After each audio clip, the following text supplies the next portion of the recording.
when much of the world is behaving and performing in one way, then when you step freakishly outside of that, there are a lot of people that would say you need to get your head out of the clouds or your head out of the sand, and you need to begin to apply yourself.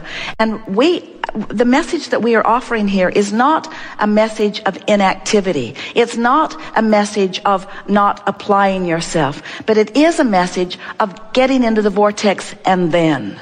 We're just encouraging you to find the leverage of alignment and then apply yourself. And the thing that you are demonstrating here in your conversation is that because of your attention to what's happening in terms of no work, let's say, or to what's happening in terms of disapproval from worrisome parents, your attention to them takes you out of the vortex. So you're not giving this the comparative experimental procedure that you think you are, because, in other words, the way you're presenting this here is, well, I could be happy, or I could do what my father is coercing slash influencing slash wanting me to do.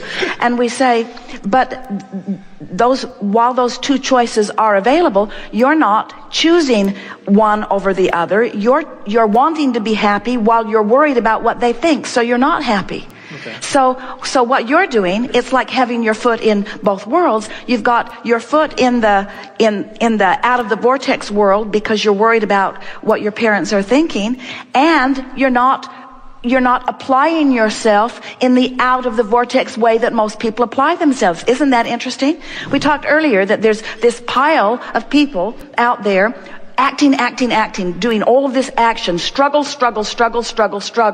and those who struggle with the most determination win in terms of the paltry pile that they split up among each other. In other words, when you're outside the vortex and struggling, the harder you struggle, the more you will gain in relationship to the others. When you get into the vortex where there is no struggle, and you stay there long enough that you begin to decipher and you begin to align with what's in there so that the true wonderful things begin to manifest, now you are experiencing life in a way that cannot even be compared. Don't you find it? Have you done any comparison of the way people live and earn? In other words, is there any actual fair comparison between the people who are making their living through action with their bodies and the people who are making their living through alignment? In other words, there are people that are making millions of dollars for a few hours of work. There are people who are making billions of dollars. There's no way that you can even equate their action with what they're getting. It just does not line up at all. You have to accept that there's a whole other thing going on. And what that other thing is the leverage of alignment. It's the leverage of the vortex. So when you are able to get into the vortex and stay there and not be constantly dragged out as people are making you review the manifestation too soon, if you are able to stay in the vortex so that you can align with the dreams that you've put there, we promise you they are there. We promise you the path to fulfilling them is there. You've just got to get in there and stay there consistently enough by letting the vortex train your vibration into the frequency of that you light up and that others light up, that give you the pathway to what you're looking for. There are so many people who are famous and wealthy and secure and understood today in the very field that you are talking about, who at one time were standing where you're standing. In other words, it's just a vibrational shift that is necessary.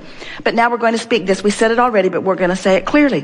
When you are in the vortex but you don't stay and you pop out, and you're in the vortex and you don't stay and you pop out, and now you're often not in the vortex, but you're also not willing to do the work that the other people who are not in the vortex are doing. That's when your father then makes that comparison. You're not doing anything. Well, you certainly could be doing something, you say, but if the doing something jeopardizes my alignment. And so what we would like to say to you first, on behalf of your father, is that it is possible for you to do things in terms of action while not in the while waiting for the alignment to reveal bigger things for you. It's possible for you to stay in the vortex and still be inspired. In other words, the confusion that you feel, we're not telling you to have non-action. We're saying get into the vortex and then.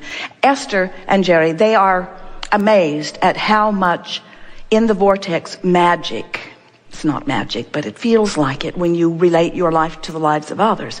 How much in the vortex magic happens in their life, and yet they still are very active in a lot of things. They're editing their own recordings. Esther is still driving their vehicle from place to place. In other words, there are all kinds of action things that they still do that someone might look and say, well, why are you doing that? Why are you doing these struggling things? And Esther's answer is, I want to do it. They got hundreds of letters every month of people who wanted to drive the bus. And Esther would say, I want to drive the bus. I want to drive the bus.